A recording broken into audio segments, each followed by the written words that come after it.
Welcome to the Center for Marxist Education. And Widi Halabi, could you say a few words about it? Get to our presentation. Oh, thanks, Yusuf, and welcome everyone. I think we've all met by now. So happy to see you all. This is being recorded in part because we have more requests for the recording than we have people online right now, in part because of the weekend and holiday and schedules. But I'm Wadi Halabi, one of the volunteers at the center, nearly 25 years now, more than 25 years. And we've consistently have had classes in the Marxist classics, because one, there's nothing like the original works to learn from, as opposed to secondary ones, and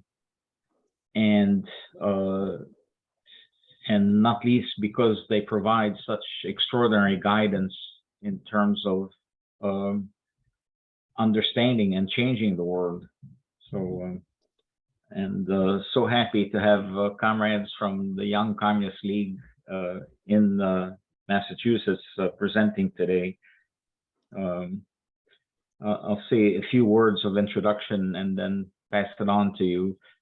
So Marx and Engels weren't 30 years old when they produced the manifesto. Marx was 29 and I think Engels was 25. And yet, and as we discussed actually in the segment that covered the introductions, as remarkable as Marx and Engels were in correcting errors in their work, the prefaces, which went on till 1893, 45 years after the manifesto was published, have no major corrections. They have some additions, not least on national questions, especially in Engels' final introduction to the Italian edition. But that's how extraordinary a picture they put together. And this is before so much of their work that followed, whether it was on capital or Marx or Engels' work on the origins of the family and the state,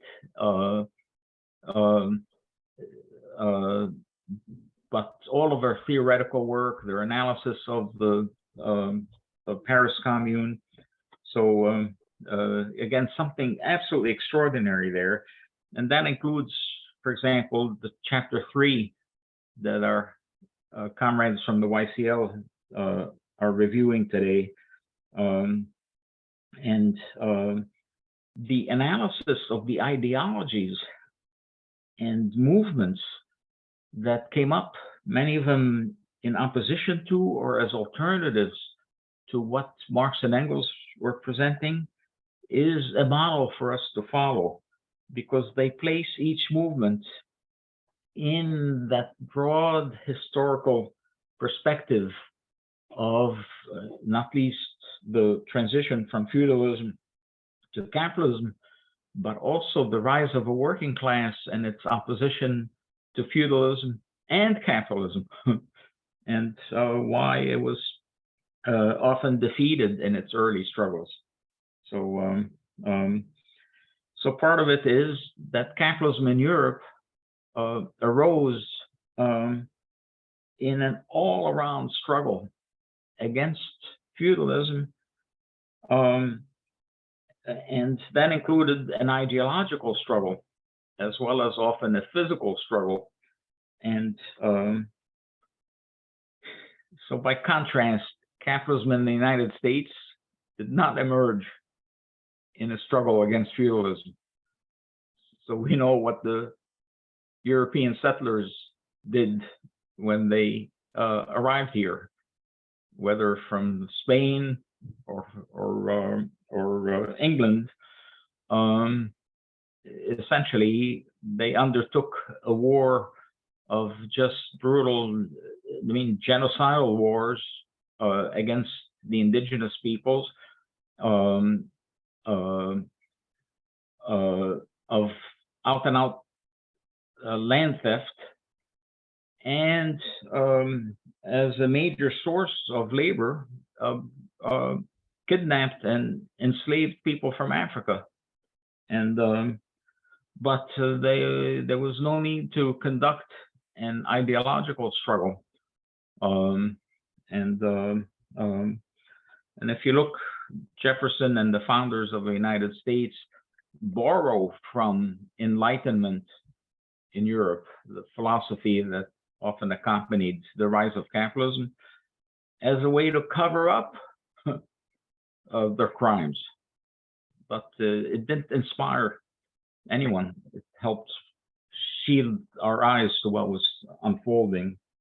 And an example I sometimes give is that Thoreau, who probably was one of the best of philosophers that developed in North America, Thoreau is a contemporary of Marx, born about the same year. And compare the work of Marx and Engels with Thoreau. And again, Thoreau is about as good as developed.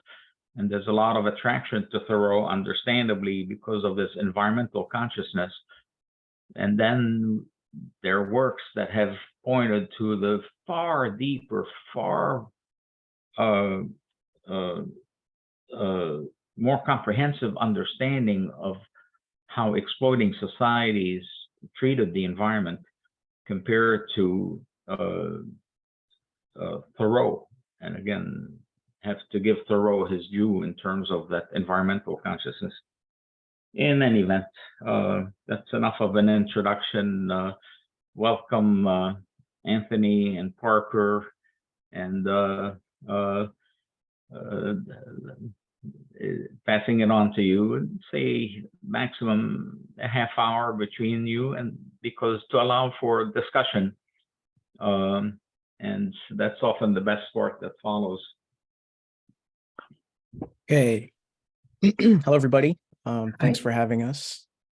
I'm Anthony from the Boston Young Communist League, and this is my comrade, if he'll introduce himself. Hello, everyone. I'm Parker. And I'll begin to share my screen. Let me know if there's any problems with the screen share. But today we will be presenting on chapters 3 and 4, the final chapters of the Communist Manifesto. As Wadia said, these classics are very important to study, and there's a lot of richness to be found in almost every line that Marx and Engels wrote. So we won't even begin to cover the extent of it, though I think we might go a little over 30 minutes, but only a little. So to begin, we would like to give some background. So Wadi actually talked about this in his presentation a few weeks ago about the title of the manifesto. It's not simply the Communist Manifesto, it is the Manifesto of the Communist Party. And he talked about the significance of the singularity of the phrase, the Communist Party. But we would like to point out the importance of the word manifesto. Now, what exactly is a manifesto? Sometimes we take it for granted because the Communist Manifesto is maybe the most famous communist work. Well, to understand exactly what it means, we look at what it means etymologically. So manifest as a verb means to display or show something by one's acts or appearance, or to demonstrate something. So from this, we can see the intent of Marx and Engels in writing the Communist Manifesto to demonstrate, to explain, to begin to display and understand what communism is as a movement, as a phenomenon. Of course, we all remember the famous opening line, "A specter is haunting Europe." Communism was a thing that everybody was talking about, everybody was fear-mongering about, they still do. And Marx and Engels, took it upon themselves to explain what exactly it is, which begs the question, what is communism? And I think we think a very good, very succinct, but also broad understanding what communism is comes from an earlier piece of writing of theirs, which is not published for decades later, but still written earlier, from the German ideology. Quote, "Communism is for us not a state of affairs which is to be established, an ideal to which reality will have to adjust itself. We call communism the real movement which abolishes the present state of things. The conditions of this movement result from the premises now in existence." So as you may note, the German ideology was written in 1844, 1845, a few years before the Communist Manifesto was written and published in 1848. Though, like I said, the German ideology, I believe, was not published until the time of the Soviet Union. But here we can see that communism is not something, it's not merely a principle or a definition that falls from the sky that people apply, but it comes from the premises and the real things that actually exist and the real movements behind them that seek revolutionary change. And that's something that a lot of people take for granted or don't take for granted. Further, this also has explanatory value. Wadia mentioned the different editions of the manifesto, and there was a presentation of the different national editions of the manifesto. An important one here for our purposes is the 1888 preface to the English edition of the manifesto from Engels, where he wrote, quote, "In 1847, socialism was a middle-class movement, communism a working-class movement. Socialism was, on the continent at least, respectable. Communism was the very opposite. And as our notion from the beginning was that the emancipation of the workers must be the act of the working class itself, there could be no doubt as to which of the two names we must take." Of course, writing about why they chose the name, the Manifesto of the Communist Party. Something interesting to note is how Engels denotes socialism as a middle-class movement, which demonstrates something. I think sometimes communists or socialists take for granted that socialism is just one kind of thing. Maybe people disagree around the edges, but it is a movement of the workers or whatever else. These chapters show, and especially chapter 3, show that socialism is pretty multifarious. And so the question is, first of all, two things: that there are disagreements among socialists as to what they mean or what socialism is.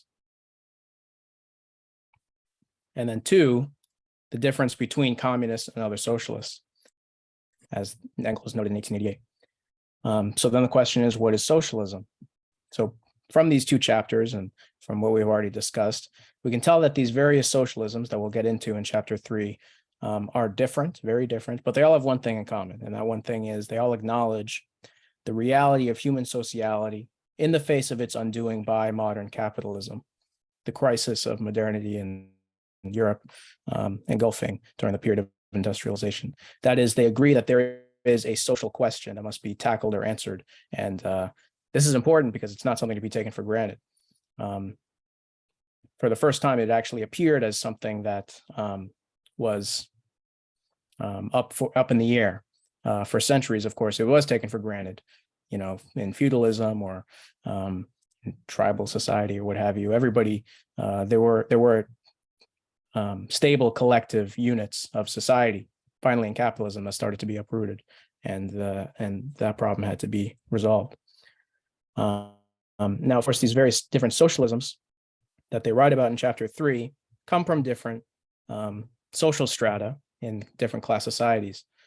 So, of course, the answers, though they all may agree that there is a social question to be answered, their answers to the social question differ, and how they judge it in the first place also differs depending on their class, as always. So now we'll begin to talk about the different socialisms that Marx and Engels write about in chapter 3. Notably, the chapter is called Socialist and Communist Literature, because at this time, though communism was certainly present politically and had been for a few years, it was mostly limited to the realm of debate and in literature rather than being a mass movement, at least so far. So first of all, they give three broad categories of socialism. The one we may be most familiar with, since it's kind of our lineage, is critical utopian socialism and communism, which Parker and I have judged to be a kind of early proletarians kind of socialism, though of course Marx and Engels note that it was a very undeveloped period of the proletariat, given the undeveloped nature of capitalism at the time during the French Revolution, etc. Now, another form of socialism that might be a little shocking is reactionary socialism. And I say it might be shocking because, as socialists, we think that socialism is necessarily progressive, that we are all socialists because we are progressive or what have you. But Marx and Engels note that actually, since there is the social question, some people might answer it in a reactionary way, or things that later become progressive start in a reactionary way. So the three kind of socialisms they talk about under this broad category include true socialism or German socialism, which Parker and I think it seems to be written by Marx and Engels, that comes from the intelligentsia, the German intelligentsia and the literati. Petty bourgeois socialism and the class from which that comes is self-evident. And then feudal socialism, which comes from the aristocracy, responding to the rise of capitalism and the modern bourgeois state. And going hand in hand with that is clerical socialism, they call kind of Christian socialism of the clergy, also a downward class. The last socialism, or one of the socialisms we talk about, is bourgeois socialism, which again might sound surprising since we think of socialism as of the workers. But here we have bourgeois socialism. As we will go into it, things might not seem so alien after all. So Parker will talk about the different socialisms, and just Parker, let me know when to change the slides. So the first types of socialisms that Marx is going to talk about at the beginning of chapter 3 is he's going to talk about the different types of reactionary socialisms. And the first one that he's going to start with is feudal socialism. So what is feudal socialism exactly? So feudal socialism arose at the very beginning of when capitalism began to come into existence and gain prominence. And it was right after the aristocracy had lost its power and was in a very futile position in terms of actually trying to regain its power in the first place.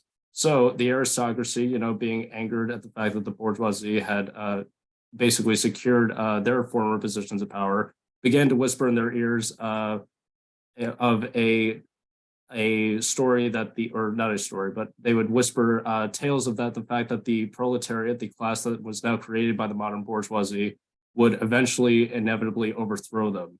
Now, this might sound something like something similar to what Marx and Engels would say, that the proletariat would eventually overthrow the bourgeoisie, but this is not something that was done in favor of the workers. It was done with very nefarious intentions. And the workers who the feudal socialists claimed to speak in favor of could see right past this. They tried to win over the people and the workers, but it really was to no avail. And because of that, it was mostly limited to a literary battle of just the feudal socialists writing between each other. And as we know, that capitalism is not a choice that can be simply reversed, but it arose out of a result of the conditions of feudalism in the first place. And what the feudal socialists made a mistake of is that we could simply return to the old property relations, and that we could have, basically the same human sociality that we had before. But of course, we obviously can't see that. And one of the things that was accompanied by feudal socialism was something called clerical socialism, which used Christianity, which is seen as a very revolutionary religion throughout history, to basically mask its very reactionary tendencies. And what made it ultimately reactionary in terms of feudal socialism was its futility, and that it would never even give rise to any sort of revolutionary movement in the first place. Okay, so the next thing that Marx talked about was something called petty bourgeois socialism. And so bourgeois socialism was described, Marx and Engels described two different forms of the petty bourgeois. The petty bourgeois before the modern bourgeoisie, and then the petty bourgeoisie that was formed after the rise of the modern bourgeoisie. And essentially that the petty bourgeoisie could see the future. They could see that eventually they would be forced down into the poverty and the terrible conditions that the proletariat were now in as a result of capitalism. And this new class was between the proletariat and bourgeoisie, was constantly being made obsolete. As I said, they could see into the future. that they would eventually be pushed out. And so they're basically trying to convince everybody that this needed to be stopped somehow. But at the end of the day, they had very good critiques of what the breakdown of capitalist society had brought on, but they wanted to restore old property relations as a mean of solving this. So say that they wanted to return to the old small landowning propriety that had been seen under feudalism by just a few small landowners. And finally, the final form of reactionary socialism that Marx is going to go into is something called German or true socialism. And what German or true socialism tried to do was take the literature from the French Revolution that was socialist and communist, and essentially just cross out the word France and then just put the word German, and then essentially try to apply the theory one-to-one without even analyzing the conditions between the two different countries. So like in France, you already had a bourgeois national government by the time this French socialist and communist literature was being written. And in Germany, you still had a feudal and aristocratic power structure. But the German socialists pretty much ignored this and decided that like the only way to really have true socialism was to take this revolutionary theory and to just simply apply it to Germany, and that they could use it that way. Marx described that this socialism was not in the interest of the proletariat, but in the interest of human nature, and man in general, who belongs to no class, has no reality, and who only exists in the misty realm of philosophical fantasy. What basically he was saying is that this was the highest form of idealism, because it didn't actually take into account material conditions. All it really did was just kind of work off this like abstract idea of what socialism was and what the actual conditions of the country were. Instead, just tried to make socialism this one specific thing that was only true in France. And it was used primarily by the intelligentsia, as Anthony had mentioned before, against the German bourgeoisie, but it wasn't actually a tool that served in service of the workers themselves, but more a tool of the aristocracy. So the next socialism that Marx is going to talk about is something called conservative or bourgeois socialism. And what the conservative or bourgeois socialists, they want modern capitalism, but without its revolutionary disintegrating elements. And in other words, it's trying to tame the proletariat and say that like, in order for us to make a transition from capitalist to socialist society, you need to forget about your grievances with the bourgeoisie, and we can simply achieve socialism through economic reform, not even necessarily political reform. But as we know, economic reform doesn't change relations, but improves the administration. And so these conservative bourgeois socialists will argue for very meager reforms, things like philanthropy, charity, animal welfare, temperance, and what Marx described as reformers of every imaginable kind possible, not actually wanting to address the social grievances, but rather to secure the existence of bourgeois society in order to maintain their power. And they use this phrase for the benefit of the working class in order to hide their true intentions of what they truly want. And that is a way of which they can conceal their true intentions by saying that like, we do this for something like a phrase like we need free trade, but for the workers, in order to say that like we're keeping the same society, but if I just say for the working class, then that can say that I'm a socialist. So the final one that Marx talks about, critical utopian socialism and communism, which is probably what most of us are familiar with here already, is defined by undevelopment. It's a very undeveloped form of socialism. And that's because the class antagonisms that are seen in order to give expression to socialist theory aren't exactly developed yet. The proletariat is very young, and it's not yet recognized as a revolutionary class. And so there's this appeal to society at large, which is basically just trying to convince the ruling class of what socialism should be. And what Engels actually described, Frederick Engels described in Socialism, Utopian, and Scientific, he described three of these utopian socialists, which were Saint-Simon, Charles Fourier, and Robert Owen, who essentially wanted to create these different utopias in order to contrive their new society personally, trying to conceal themselves from capitalism. But they, if you really think about this, at the end of the day, you can't conceal socialism in a commune and then protect yourself against capitalism. Like these things will eventually break down and they will have different ways of interacting with each other. the first movements of the proletariat failed primarily being due to underdeveloped. In the manifesto itself, Marx even says that the revolutionary literature that accompanied these first movements of the proletariat had necessarily a reactionary character. It inculcated universal asceticism and social leveling at its crudest form. So the reason why these thinkers were ultimately reactionary at the end of the day was because they were thinking of these grand utopias. They weren't actually able to give expression to the real movement that was going on with the workers at the ground level. And instead, they were just having to deal with these very idealist notions of like what could be an answer to the social question that was arising as a result of capitalist society. An important thing to note is that, well, of course, Marx and Engels are critical of these figures. They also had great respect for them as, the first kind of notable leaders of this, yes, undeveloped, but still the beginning of this kind of proletarian socialism. However, they also importantly note, while these leaders were revolutionary for their time, their followers who were attached to their ideas without recognizing the changes in thought, and especially the advent of scientific socialism with Marx and Engels, they were reactionary because they were trying to take this old form of critical utopian socialism, and they were too attached to it and trying to keep it on despite the tide of the history of thought moving forward, which is important. And another thing important is that they had great respect for them, but also noted that they began with a reactionary character. That is, modern capitalism is bad, and, we need to have a contrived, new society to fix it. It may be reactionary in the beginning, but it develops to something else over time, which is something to keep in mind.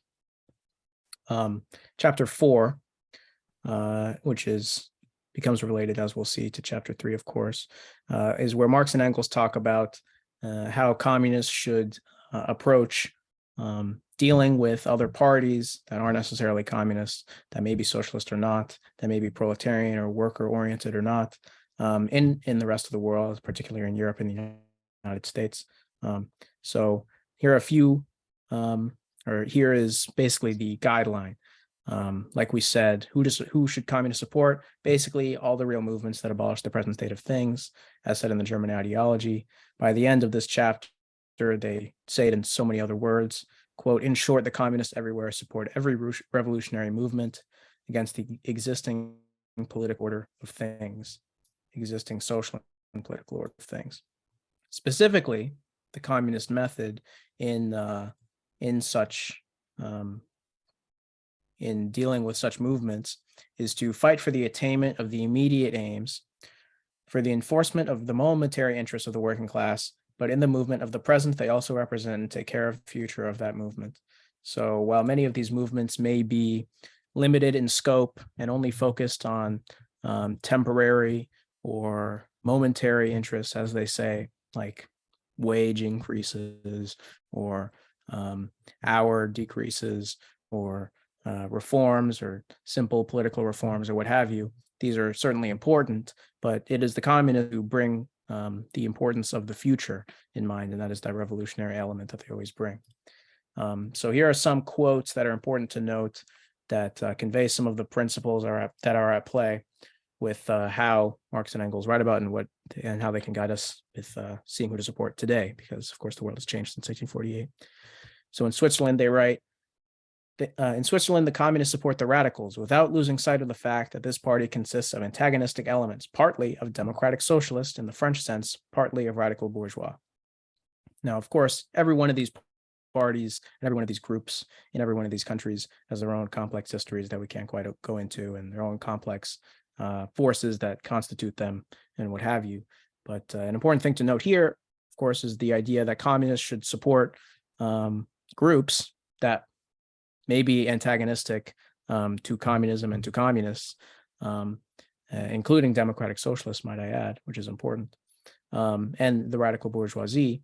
But if this is the group that is the revolutionary group that is seeking to abolish the present state of things, then communists should be there and give their own guidance and perhaps take some of their own away and convince them of the right way to do things and prove their own worth in practice.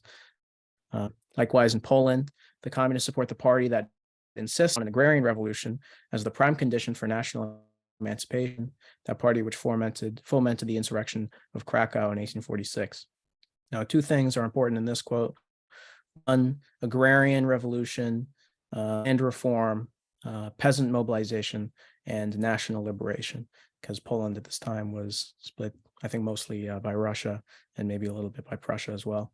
So, of course, this proved itself very relevant for the history of socialism and communism in the world. The importance of agrarian revolution and land reform to be stressed by communists in Russia, China, and basically every other country that would experience a communist revolution. And I think some people take for granted that that doesn't apply to developed countries like the United States, since we're not a peasant economy anymore. But we still have the rural element, which is still important to deal with. And we still have that issue of land reform, though it might not take the exact form of, plots of land to grow food on, but like housing and debt and stuff like that is important to discuss and deal with. Another very important quote: in Germany, the communists fight with the bourgeoisie whenever it acts in a revolutionary way, but they never cease for a single instant to instill into the working class the clearest possible recognition of the hostile antagonism between the bourgeoisie and the proletariat. So this is a very important quote. Of course, as was noted in the section about the true German socialists, they were polemical against the bourgeoisie, which is in effect backing the aristocracy, which is reactionary, because you need the bourgeoisie, or you need capitalism, or you need some kind of advancement of the forces of production in order to develop the proletariat and the revolutionary class in the first place. Now, that means in countries where there has not been a bourgeois revolution, such as Germany at this time, and where the aristocracy still prevails, that meant at this time, so they judged, that the communists should act with the bourgeoisie so long as they were revolutionary. But that does not mean that the communists, become friends with the bourgeoisie or forget that there is a class antagonism between the bourgeoisie and the proletariat, but simply fight for bourgeois formal democracy, which would be the precondition for socialist revolution. An important thing to note also is at this time, before the advent of the age of imperialism solidly, the bourgeoisie could act in a revolutionary way in the establishment of national bourgeois democratic republics.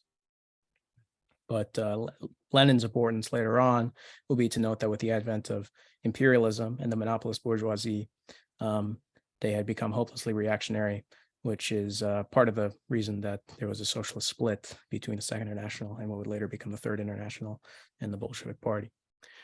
A few other things. The communists labor everywhere for the union and agreement of the democratic parties of all countries. So like I said, the importance of this time was the formation of bourgeois formal democratic republics as a precondition for socialist revolution, which meant that the communists should be involved at this time in uniting and leading that democratic movement, which was the chief contradiction of the age. Of course, that has changed with imperialism, but even in our age of imperialism, bourgeois formal democracy decays into bourgeois outright dictatorship. And so this also remains important even in the same form to some extent. And then finally, the most important part, of course, in all these movements, the communists bring to the front as the leading question in each, the property question, no matter what its degree of development at the time. So, of course, the most important thing is communists always bring up that class antagonism based on the difference in whether you own property or not, whether you own the means of production or not, and as the basis of the engine of history and the class struggle. No matter how developed that movement is, no matter how receptive it is, you're always there because it is correct, and it also gives you explanatory value, and proves yourself correct when it proves itself in reality later on. So today-ish, there's a few things to note.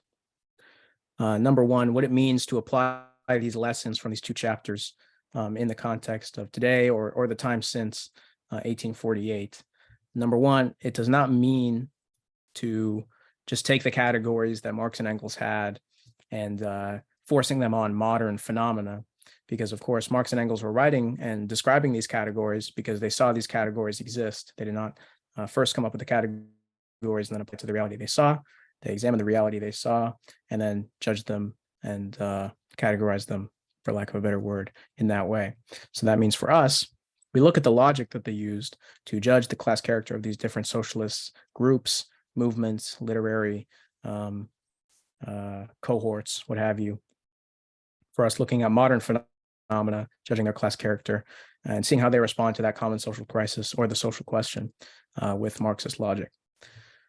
So to begin to get an idea of where this is going after Marx and Engels, of course, at the time of the Communist Manifesto, communism would not be as large as it would later become.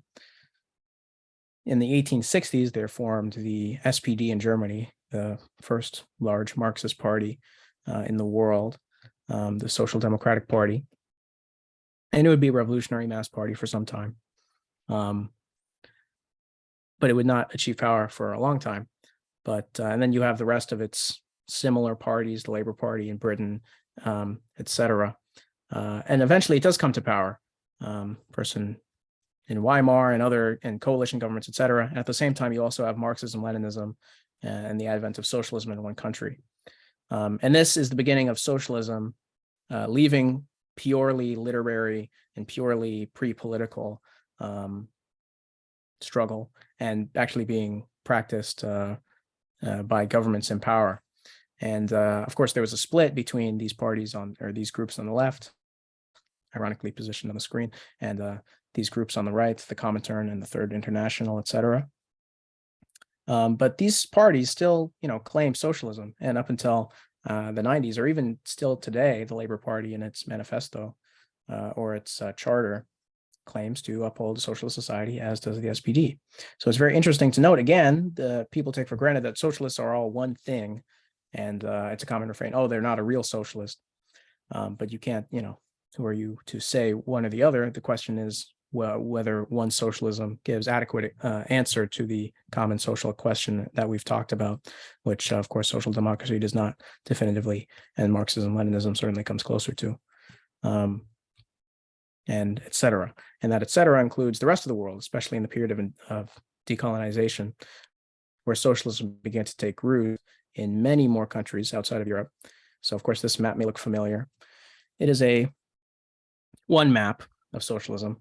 I could probably draw other maps, including different countries.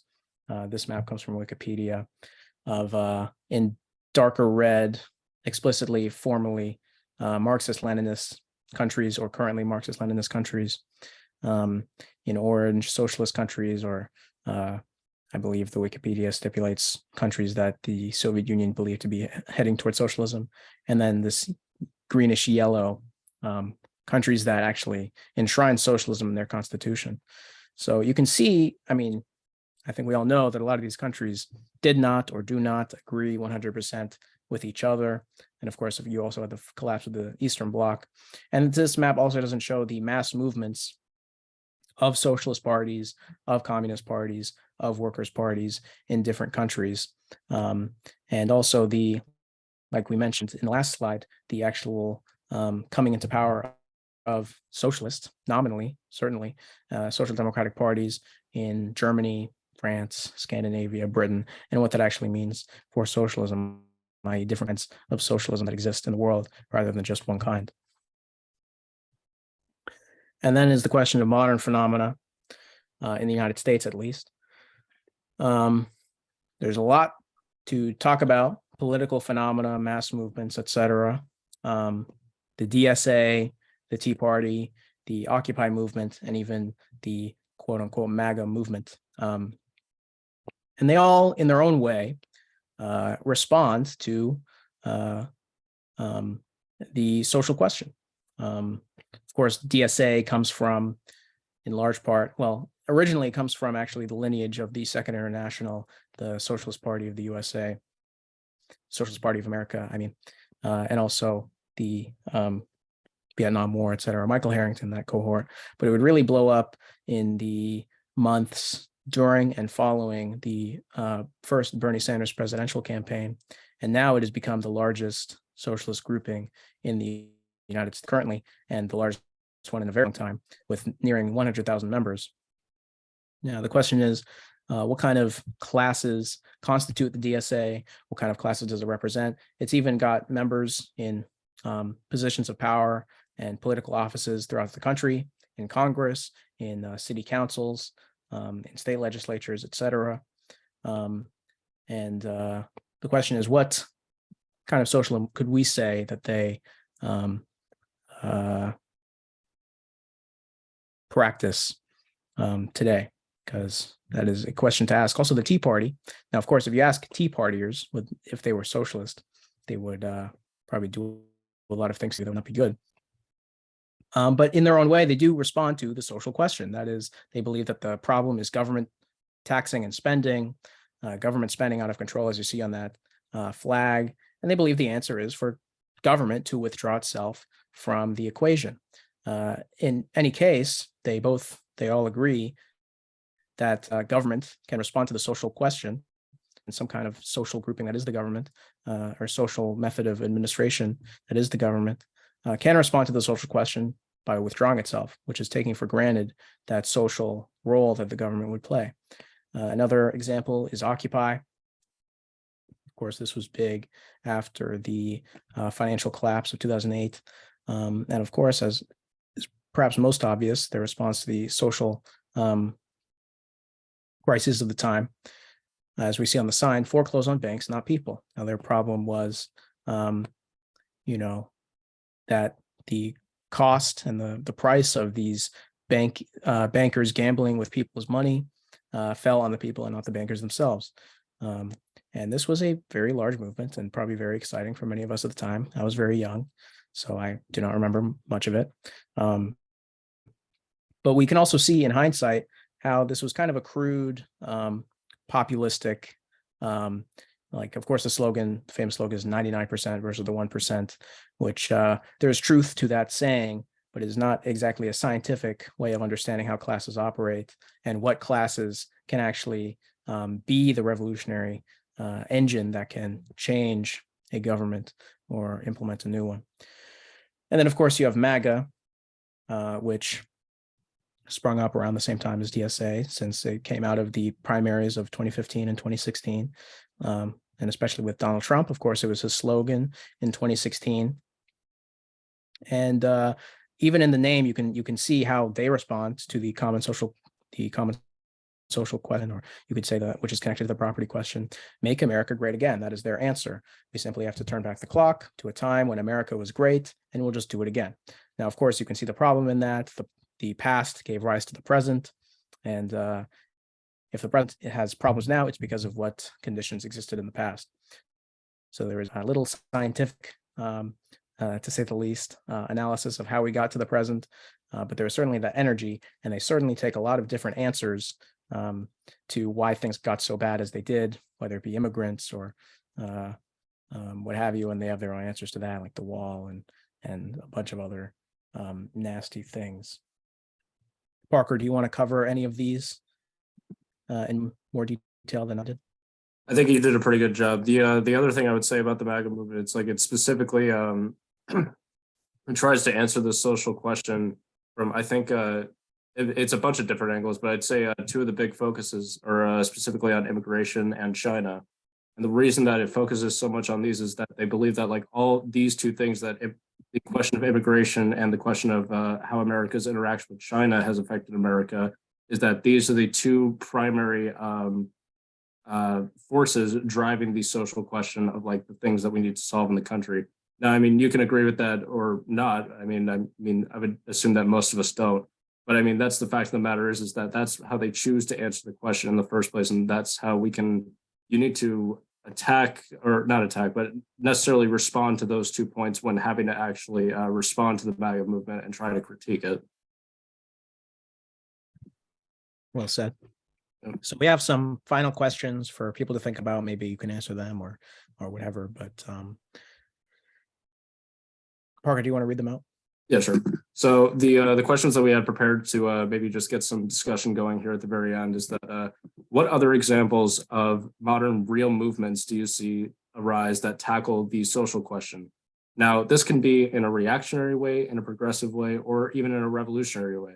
But just notice when we're using these words like reactionary or progressive or revolutionary, these words have very distinct meanings and even different meanings from the time that Marx and Engels used them. It was actually, I remembered me and Anthony were discussing when preparing this presentation, it was Stalin who actually talked about the dialectic between form and content. And it wasn't so much that like the dialectic is only between just form and content itself, but it's between old form and new content. So when we're using a word like reactionary, this word might have like a very specific meaning in Marx's time. Like this word like reactionary, it's like, okay, you could point to something and say like, okay, this is reactionary. This is what this word means. Okay. But now when that word evolves and we have the old form, which is this word reactionary itself, there's an entirely new separate content that we need to use to actually like make sense of this word in the modern day. So what actually does this word reactionary mean, or progressive mean, or revolutionary mean? And how do those measure up to when we're talking about the real movements that try to answer these social questions, like either whether it's the DSA or the MAGA movement or Occupy Wall Street? How do we talk about these things? The second question we want to ask is what actually makes somebody a socialist and what actually makes somebody a communist? Is it enough to call yourself a socialist and a communist if you're simply reading socialist and communist literature? Is it that you like the projects of Marxism, Leninism seen in Russia and China?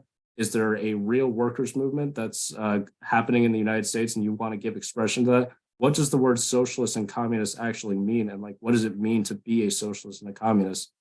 And the final question we wanted to ask was, how is the social question that socialism gives expression to been answered since Marx's time? So in places like the leading Marxist-Leninist countries in the 20th century, such as Russia and China, what about in America, which is now the imperial core of the entire world?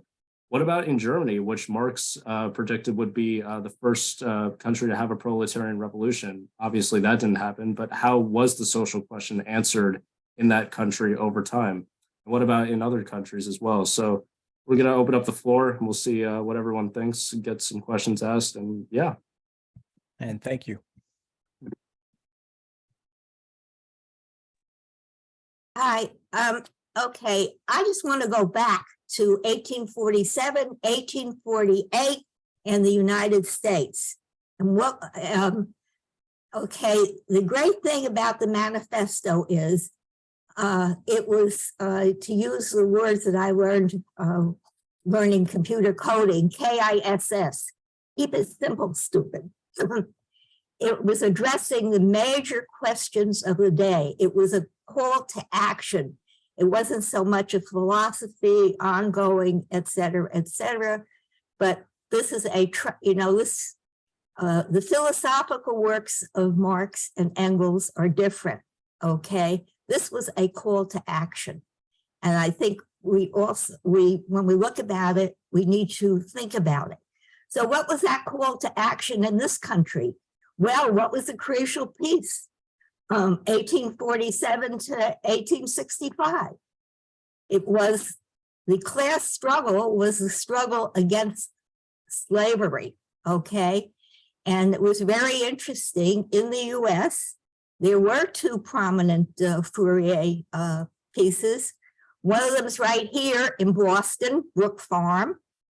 The other was in Phalanx, New Jersey, where my father's farm was part of what had been the old complex.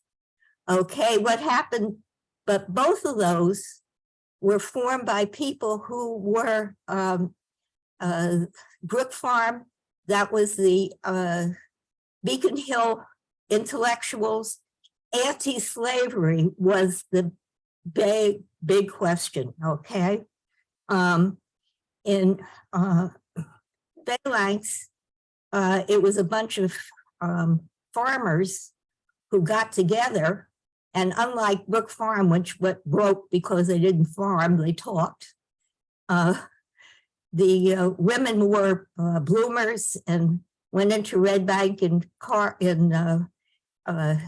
by horse, and it was the first canning factory in the United States, and that canning factory was still in operation in the 1960s, believe it or not.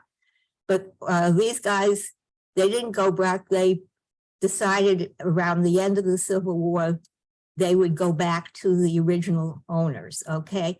But my point is, who was around phalanx?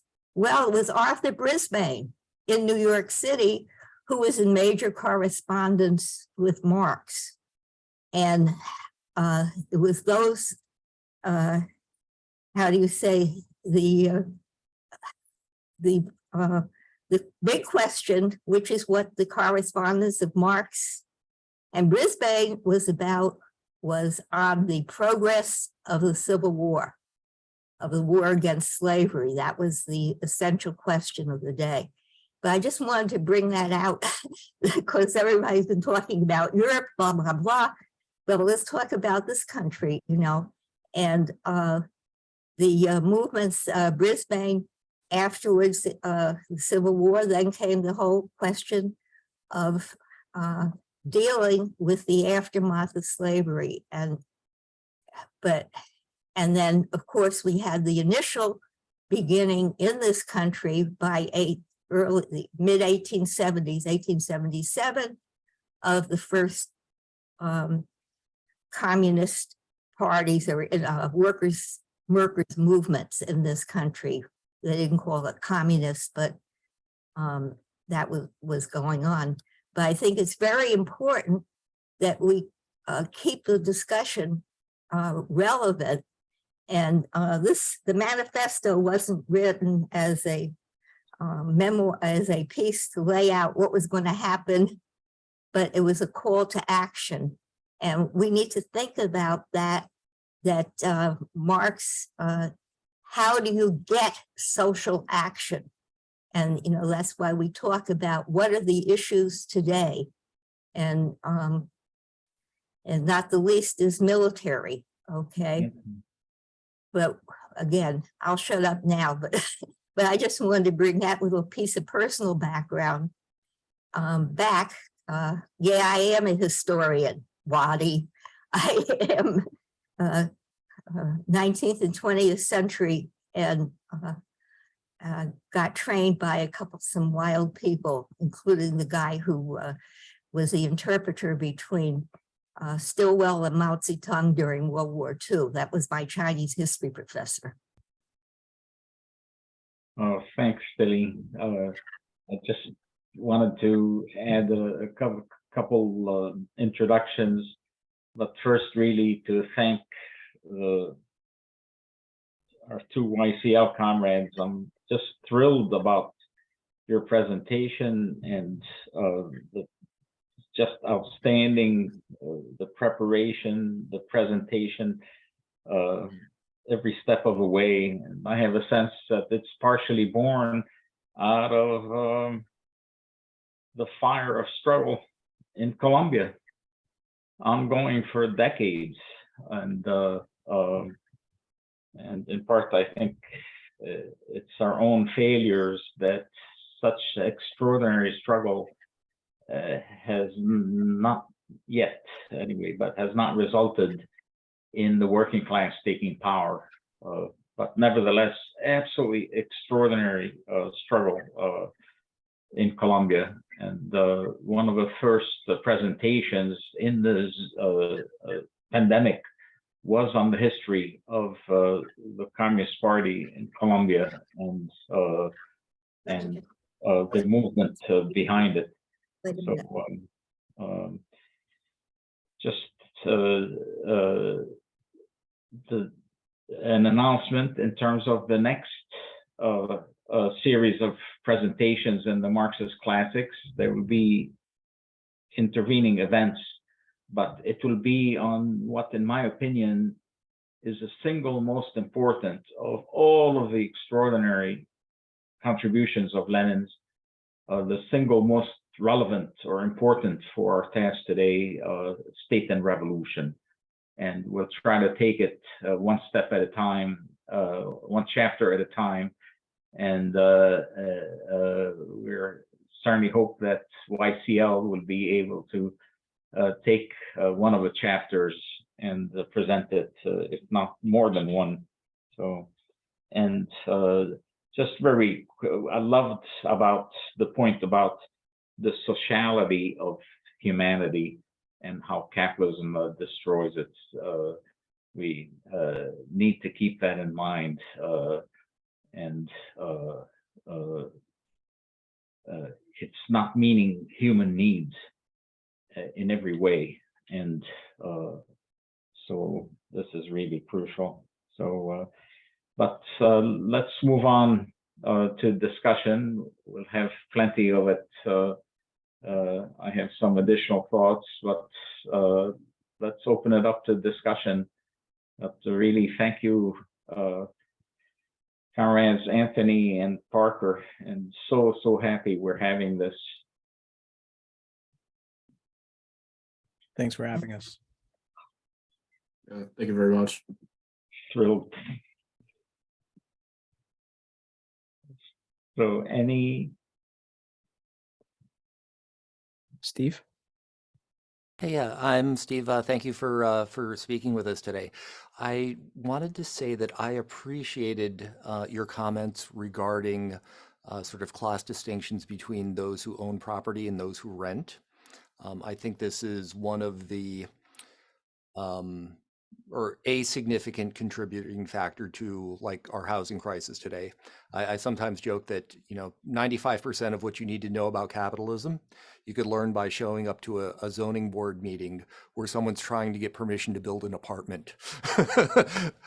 And it's sort of a peculiarity of the way that capitalism has been implemented in the United States. Going back to the Wilson administration, there was a sort of a push for individual home ownership. That came in as a response to the Bolshevik Revolution in 1917. And, the sort of, as I look back on it, it seems like kind of the idea was, well, we want people to, feel like they're basically give everybody a little bit of capitalism, get them invested in the system, and that will make them less likely to disrupt it. Anyway, I just wanted to share those thoughts. Thank you again. Can I have a minute? Yeah, that's very interesting. I would like to read more about that Wilson program about the housing. It's very interesting, and to the effect of the role of America, as Tilly pointed out, it's very important. A lot of people don't, appreciate it as fully as they do. Marx and Engels are very fascinated by America, including those communes in the Midwest or in New England. I think Engels wrote about them maybe in Socialism, Scientific, and Utopian. Of course, he critiqued utopianism, but he also saw, these as the germ of communism later. And also, notably, you mentioned that housing policy as a result of the Bolshevik Revolution. A lot of people don't remember the, I believe it's called the Green Corn Rebellion in Arkansas in 1917, the same year as the Bolshevik Revolution.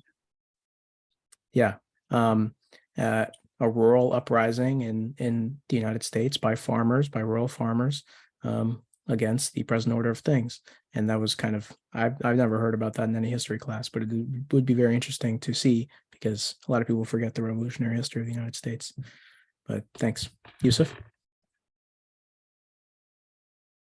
Yeah, well, the MAGA movement is basically a proto-fascist, maybe not as obvious. The Tea Party movement, it's mobilizing the masses for a reactionary and their gripes, and I think it's partly dealt by Marx. You find some echoes in the 18th Brumaire of Louis Bonaparte, which mobilized. We tried to mobilize people for a reactionary end. But not quite the old feudal structure either. So that's my comment. Yeah, I would say that the reason that we decided to focus on the MAGA movement was not only because it's been a very popular movement over the last 4 years, but it was mostly to also describe how this, as you just said, it is a reactionary movement. I would agree, but it does answer an aspect of the social question, and I think the way that we analyze that is like how we can kind of respond to it in the first place. I don't think that the MAGA movement is like a workers' movement per se. Like I would actually say it's quite the opposite. But the fact of the matter is that a lot of workers are a part of it. I think we need to analyze why they are attracted to this type of thing. And I don't think it can be reduced to necessarily saying like they have reactionary opinions. Well, I didn't say it was a workers' movement. It's mobilizing Oh, yeah. masses and workers and petty bourgeoisie in a reactionary direction, as was Germany and Italy in the interwar year.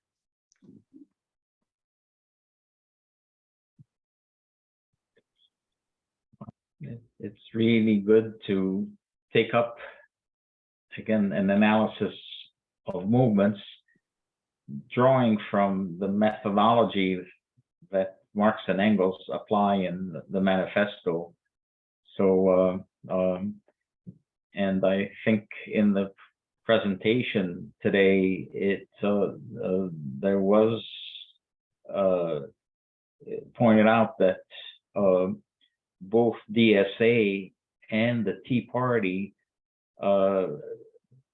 really grow in the wake of essentially the general crisis of capitalism finally hitting Wall Street, the imperial center.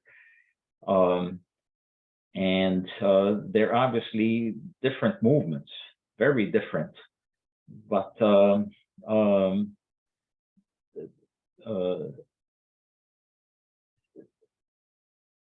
something essential in terms of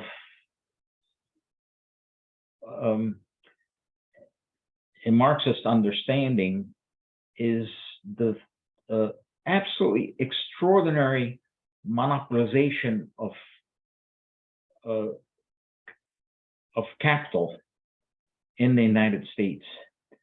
One of the most extraordinary statistics I have ever come across is the Gini index of inequality in ownership of capital, something we should all learn by the second grade, which was that ownership of that inequality in ownership of capital is almost perfect, 0.97. As of 25 years ago, it's grown enormously since, but it's not developed. It's not getting up-to-date statistics. Is not happening. It's probably very close to 0.98 right now. I had a room full of PhDs in Marxist economics, almost in China, almost faint when they heard what that statistic is. And taking from the work of Victor Perlow, who followed Who Owned What, we realized that just a few families had essentially grabbed ownership of the key capital, starting above all in the 1930s, where they elbow out the other major family, the Morgans. So we have the ascendance of one group, the Rockefellers, against the other dominant group, the Morgans, and FDR served the interests of the Rockefellers, and this is what could lead to a Gini index of that's that extraordinary. In any event, we then have this crisis. It's really 2007, 2008. So initially, the bursting of a housing bubble that led to millions losing their homes and millions losing their businesses. And one of the outcomes of that was the rise of the Tea Party. And if we look at it carefully, it's the rebellion of weaker business owners, some of whom are billionaires, but the overwhelming majority are actually impoverished and often have to work 7 days a week and can never take a vacation. We also have then the Occupy movement, which you touched on, which largely poor youth, but also older people, many of them still trapped in debt. And that sign somebody's holding up saying rescue, the people, not the banks. So the state apparatus, with that servant of capital, rescues the dominant families and allows millions to lose their businesses and homes. And so we have that rebellion of business owners, Tea Party, and we have a rebellion of quite a few million more in the form of the Occupy movement, and soon the rise of DSA and great growth of DSA, and also the great growth of the Tea Party. So the Tea Party emerges in 2009, the Occupy movement about a year and a half later. And so placed in that context, again, we see the development of social movements. So, and just wanted to touch on one other thing. Marx and Engels pointed out, we're not fighting to force the capitalists to give us what we need. We're fighting essentially to develop the strength so workers can take what we need. In other words, it's a matter of power, and this is crucial. So what's the difference between reformists and ourselves and communists? It's not the reforms. It's the belief among the reformists that the state, that the bourgeois state, can be changed to serve the interests of workers and oppressed, so that the state gives us what we need. And the work of Marx and Engels, and developed above all by Lenin in State and Revolution, is what the state is about. So there's so much more to cover, but enough on my end, and let's pass it on. If I may, thanks. That's all very important to talk about, especially the Tea Party in the context and its relationship to Occupy and other related movements of the time and the different classes they represented.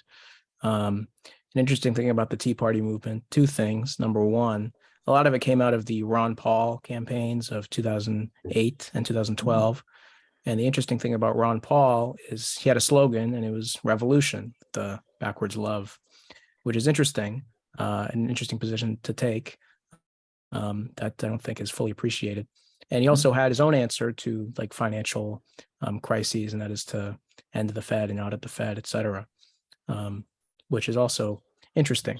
Another thing about the Tea Party is a lot of people talk about it as if it's like astroturfed by billionaires such as Koch, the Koch brothers. And a lot of people talk about the Koch brothers.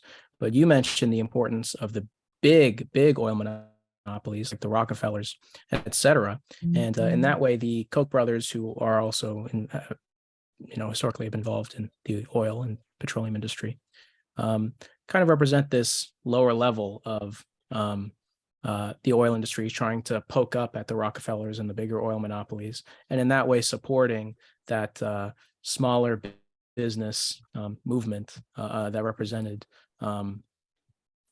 was represented by the Tea Party, which I think is something that is not spoken of about enough. Yusuf? Yeah, well, anyway, I recognize many of the categories Marx and Engels enumerated, actually, existing until maybe perhaps recently, in less developed countries, less advanced towards capitalism, or partially capitalist. Now, most of them have moved to being capitalist, but there was instead of the Christian socialism, clerical socialism, there is still the Islamic socialism, which the Iranian regime used. And in Turkey, there was some intellectuals who argued that the Ottoman Empire, theoretically everything belonging to the Sultan, was a step toward socialism, and so the Republic was potentially a step backward. Of course, that's untrue. And the bourgeois socialists represented by the various left-wing regimes that took power in the Middle East. Some of that actually is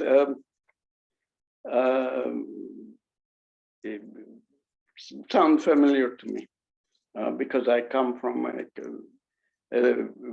country less advanced capitalism, or had only recently advanced capitalism. Thank you.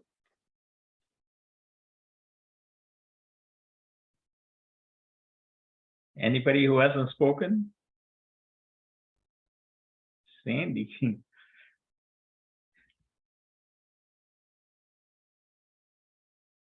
Has nothing, you have nothing to add today? Wow. Sandy, you're muted. I think. Were you trying to unmute? You're talking, but we can't hear you. You're still muted. Yeah, it should be on the lower left-hand corner. If you move your mouse, it will show up and unmute. Yeah. Move your mouse to the lower left-hand corner.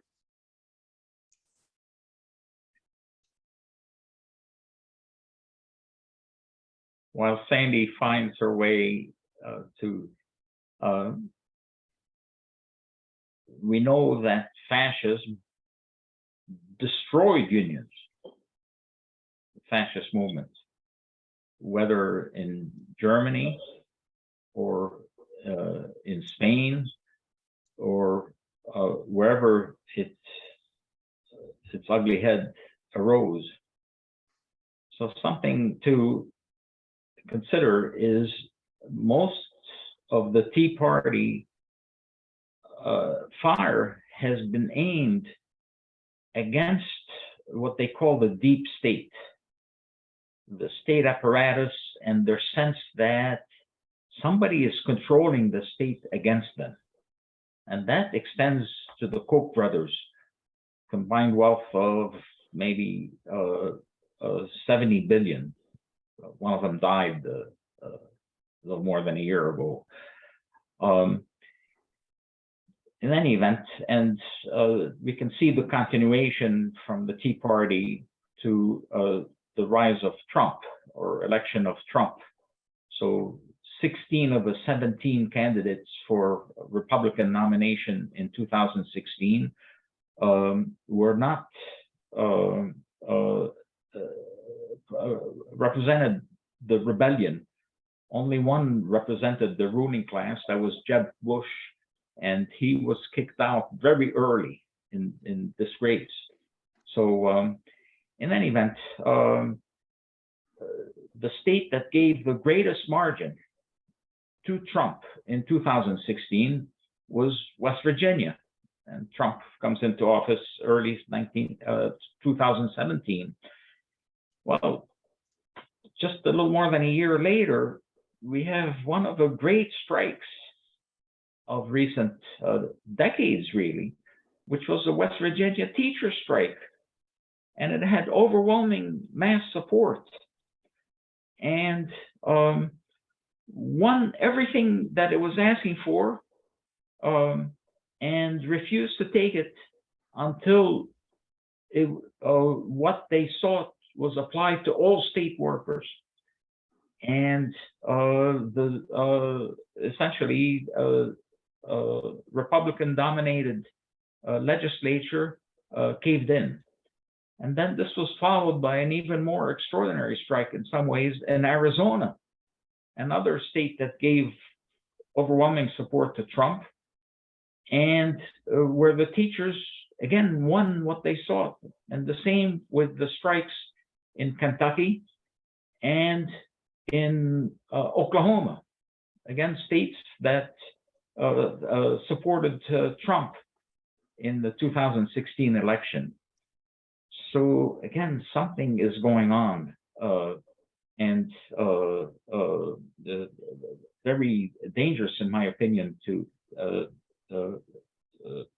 portray it as fascist.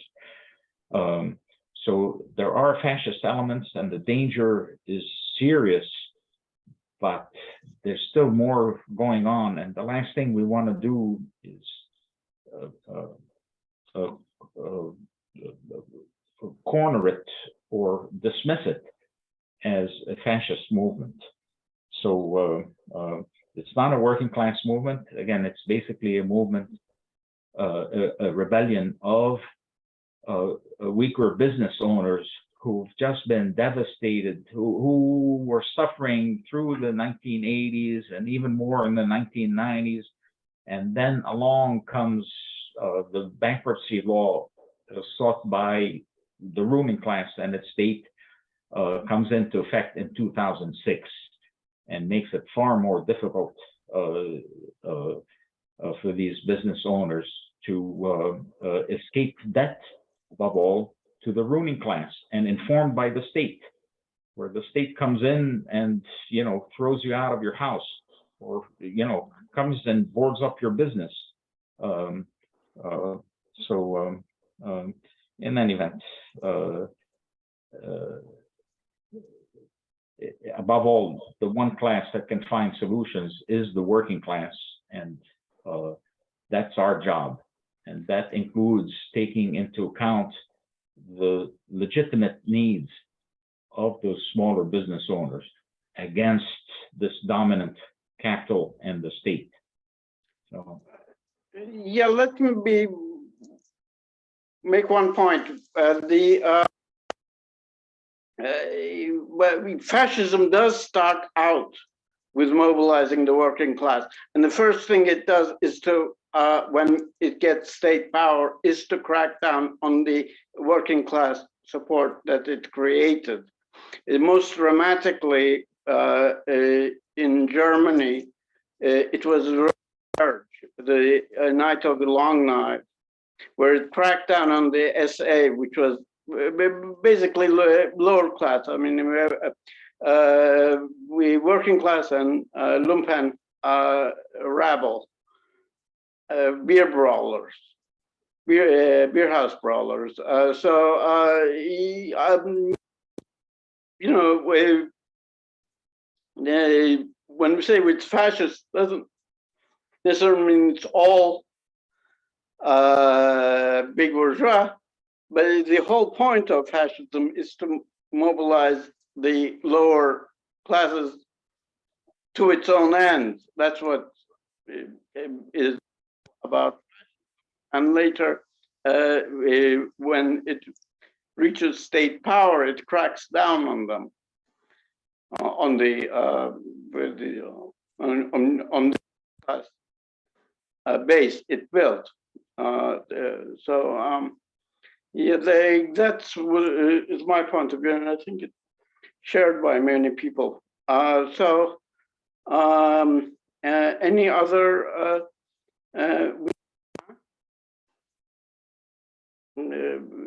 not too much, but we do have still time. Anybody would care to talk? Sandy, are you able to unmute yourself? I take that as a no. Can you unmute her, Sandy? Yusuf?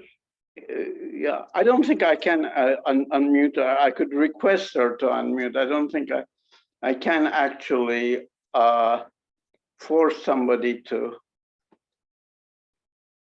I could ask to unmute. That's what all I can do.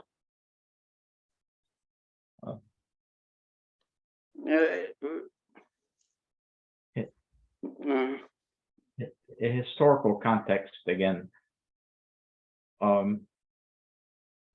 Hitler arose in the wake of the defeat of revolution in Germany.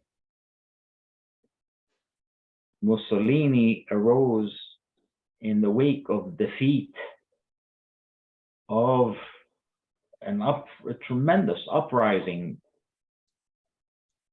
that followed the victory of the Russian Revolution, an uprising that started among rank and file soldiers in the Italian army, but that spread to Italian workers. I don't know how many of you know of Horthy, Admiral Horthy, but he arose even earlier in the wake of defeat of a successful revolution in Hungary. Successful, to be sure, it lasted only about as long as the Paris Commune, but the working class took power in Hungary in 1919. And after that was defeated, that's the rise of the fascist movement and Horthy. Franco arose in the wake of defeat of a revolutionary movement in Spain. We see something similar in Japan. So placing it in this historical context, the working class has not sought to take revolution. The closest we can speak of that is in the mid-1930s, and it was nothing close to what happened in Hungary in 1919, in the revolution that broke out in Germany also in 1919, the revolutionary struggles in Italy, in Spain, and and one other point in terms of the Tea Party and bourgeois analysis that places so many workers in the Tea Party, they define class by education. So if you had high school or did not finish high school, that they define that as working class, and they define as middle class if you went beyond high school. So we have a comrade, black comrade in Arizona, who went to college, also went, I kid, to one of the best universities of capitalism, a stint in prison, and worked as a factory worker until a couple of years ago in Arizona, until the factory shut down. It made the window shades. The factory was moved to Mexico, just a couple of years ago. In any case, because he had gone to college, defined by the bourgeois media as middle class, when in reality we're talking about a factory worker, and not for a few months. This was for well over a decade. his sister had opened the business of her own, actually very common among impoverished Black people unable to find a job or treated terribly in jobs. She ended up as a Trump supporter.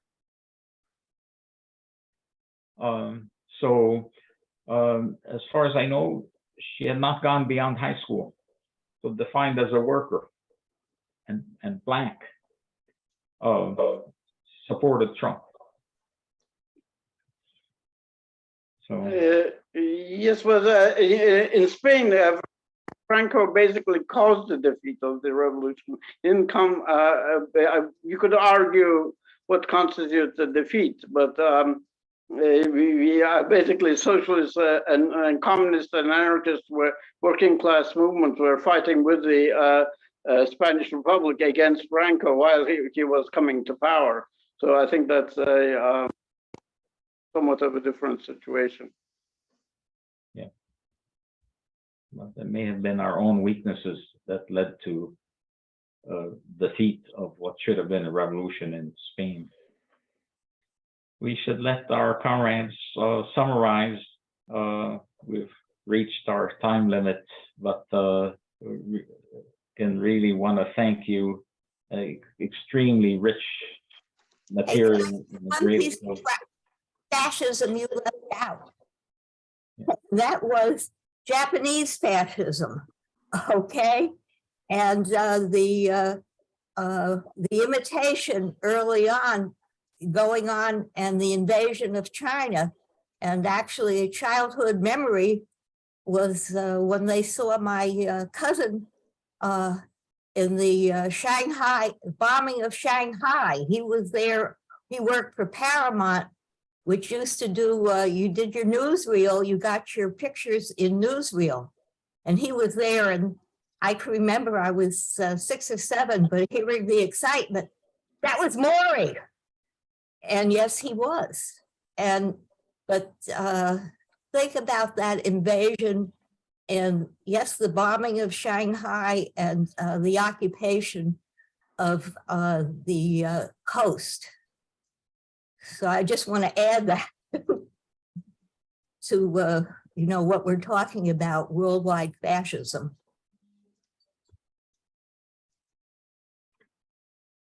So it's yours, comrades Anthony and Parker, in terms of wrapping up and Sure. So thanks again, everybody, for having us. I guess if there's one thing to take away, it's to take nothing for granted. Always go back to study the classics and see what's hidden between the lines or in the lines, and see what how it applies today without, you know, crudely or vulgarly applying what they wrote to today, but actually understanding the underlying logic. Parker? I couldn't have said it better, honestly. And I think one takeaway that I would have from this entire presentation is that to keep in mind that socialism is not a fixed state of affairs. It's actually the real movement, which is going to displace capitalism. And I think when we try and look for what that movement looks like in reality, sometimes it's not going to look like something that we saw in Russia or saw in China exactly, where we you know, take inspiration from those movements, but it's not going to be exactly one-to-one. So that's what I'd say. so thank you both. And Steve, you have a presentation on the housing question, speaking of sociality of humans. Has that been firmly scheduled? Yes, I believe it's February 4th. Coming up very soon. The year Yes. is almost over. So, yep. So I gotta get cracking on that. yeah, looking forward to that. Maybe Woody, you might put in the chat the address where the recording will be posted, hopefully. So, recording of this and the previous session. Right. I haven't been able to access it, but Do you have the URL the address where it will be posted? Yeah. But I will ask Ed and Jeanette Carson to include it in the next announcement, in the announcement for the next, for coming CME events, where we can find recordings. And that includes of this series. So thank you, everyone. I have a question, if possible. Go ahead. Oh, so welcome, Alvin. Parker, in your last summary, you didn't mention Cuba. Is there a reason for that? I actually don't remember mentioning Cuba. Do you remember the context? Right, you didn't. You mentioned don't look at something about Russia or. Oh, I said the situations when we look for inspiration for revolutionary movements are going to be one-to-one for what we see in Russia or China or Cuba. And when we're trying to look for what the real movement which will sublate capitalism in this country, it's going to be it's not going to look exactly like how we read it out of a book when we study the histories of these countries. Are you suggesting that Cuba is not a better model, or? Oh, no. It's just that when we can't just take the Cuban Revolution and then apply it to our own conditions. That's what I'm saying. Okay. He also just said the two examples in passing, as Yeah. opposed to listing all the Okay. possible. Yeah, I would say Cuba's actually a great model to look at like what a socialist revolution would look like, just as a matter of fact. Okay. Thank you. Alvin is headed to Cuba for a month Yeah. Oh, nice. shortly. Yeah, and we hope to have a report from him as he's done on Haiti for the CME, and one on his trip to Jordan and parts of Palestine last year. Yeah. Where he got a haircut in part by having a hair lifted right off his head. So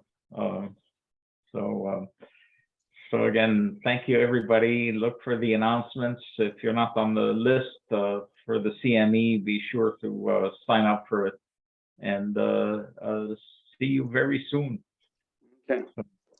Thanks Bye. again. And Yusuf, thank you. You're Thank you, everyone. Bye-bye.